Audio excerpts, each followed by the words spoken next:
Hey, this is Steve and I build Gundam models, and here you go. The S Gundam. Kind of a deep striker paint job.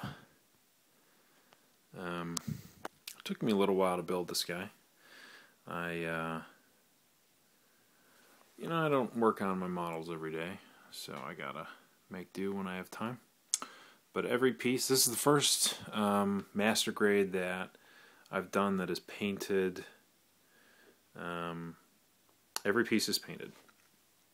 Every single piece I painted with spray paint, and I used Tamiya paints, and I put a flat coat, or I used matte white. Let's see if you can see here, and I used a matte gray and a matte black. And the yellow, the red was Italian red, and then I put a flat clear coat over it, so it's got a nice clear coat finish. I'd pose this guy for you, but I don't have a stand for him.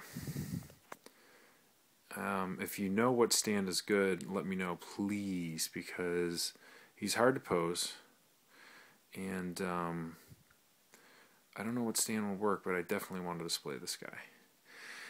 Now, he comes with a core fighter that you can transform.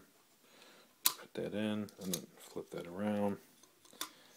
The wings tuck in. I'm doing this one-handed with my iPhone, so bear with me here. And then this pops on top, and that is the equivalent of this entire midsection here. Like with S Gundam models, you get a core block you can put in there, so you don't have to have your core fighter in with the model. Here is his gun. Now the gun is supposed to be able to attach to the hip here and swing around and be in the back and be in the front, but I couldn't get the swivel to work right and get the pose with the hands right, so I've just kept it off for now. But I'm going to do a little more highlighting. I decided I wanted to do the middle barrel part white. I don't know why. I just thought it looked kind of cool. Kind of broke up the monotony of all the black. So, the gray, if you're curious, is German gray. It has a flat finish, although it doesn't say so on the can. I was very pleased with the finish and the coloring. It's not exact to the Deep Striker paint scheme. But a couple things I learned while doing this is red, when I painted it, you'll see like here on the tip, let me zoom in here and focus, that red is a little different than the armor. It's subtle, but you can see it. It's a little brighter. This is painted right here, and they're both painted. The difference is I did primer on this piece because it was blue, a gray primer. Well, that in effect made all the red pieces darker that I used with the primer. So I'm going to have to experiment with white and gray primer. I ended up liking the darker red, so I did everything that way, other than this piece here on the tips, and then these red pieces here, which I'm going to take off and redo. The ones on the back I did with the darker primed red. So, and the feet and everything are primed red. So I was just really pleased with how this model turned out. It was a lot of fun to build. It's a big model. Let me see here if I can find my... I've got a Mark II back here. Give you some sense of scale here. There's some practice old no-grade models. Let's take Mark II in here.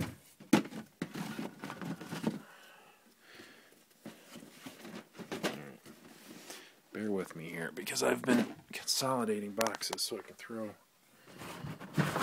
some of these out. There we go. Here's my other guys that I don't have on display. Let's give you a sense of size. Now he's kind of crouched down, and here's a Mark II. So you can see the S Gundam isn't even standing fully upright, and he is bigger than the Mark II. This is a near perfect grade size, at least close to the Strike Gundam.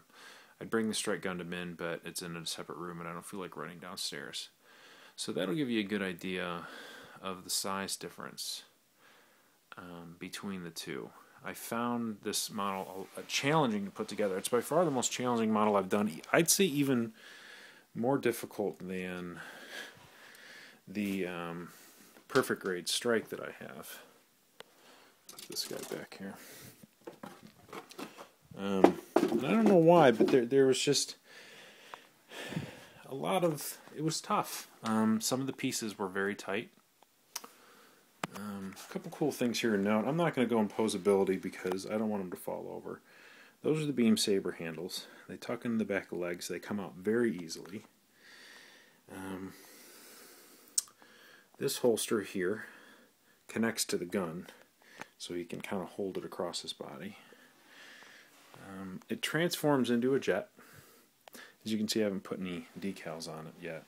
But I'm not any good at transforming these, and honestly, I don't really have much interest displaying jet mode. I like the robot mode.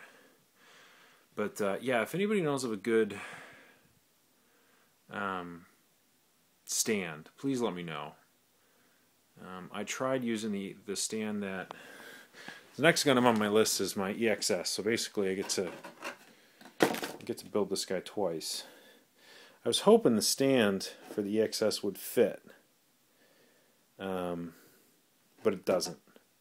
It doesn't connect the same way, so I couldn't use that. You can see I was trying to put it together here to do this, but it doesn't fit. But yeah, this was a lot of fun to put together. I saw the Deep Striker color scheme and I said, you know, I want to do that. I've been kind of working my way up with painting, and I got to a point where I was happy with it. I'm going to put a couple decals on, and a couple, well, just the decals, and the dry transfer decals, and maybe a few stickers. But not a whole lot. I'm not a big fan of decals and stickers. I also am not a fan of panel lining. You'll notice I don't have any panel lines on here. I have a little bit on the wing.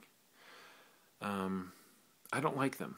I don't feel like they show really well, especially on the painted plastic. I think the painted plastic looks really sharp, and the panel lines just detract from that, especially when you have a matte finish with your paint. But a couple other notes. I'm glad they don't use screws on Master Grades now. It's very hard to know how hard to screw them in when doing this kit. So I'm glad they don't use screws anymore. There's a lot of screws on this kit, and sometimes I'm worried I'd tense two of them. Some of the joints are a little sticky. I learned a lot on how to spray paint parts, and what pieces to spray paint and what pieces not to spray paint, especially in the joint area. Maneuverability suffered because there's paints in some of the joint areas where they swivel. So that was an issue for me. So I know that going into the EXS. But again, I don't plan on posing this guy or transforming him ever. So it's not really too big of an issue for me. I just want to get a nice stand. So if you know of a good stand for this guy, let me know. Not going to be an issue with the XS once I start on it, because he comes with his own stand, and you actually build it on the stand. I will be doing a drastically different paint scheme than what you see here. It won't be the Deep Striker paint scheme, but it's not going to be the paint scheme you see here. I have a unique color palette in mind, and I plan on following that, and I think it will look really cool. So in essence, I get to build this guy here twice, and he was a lot of fun to put together. If you don't want a perfect grade, but you want a really cool, intricate, challenging model, I would suggest picking up the S Gundam. It's less than a perfect grade, not a whole lot less, but it's complicated, it's big, it's really cool and unique looking, and if you have a bunch of Master Grades, it's a good centerpiece. So, I mean, he just looks tough, you know? I mean, look at that. He just looks badass. So, it's about 10 minutes. It's going to be it. This is Steve. Keep building those Gundams.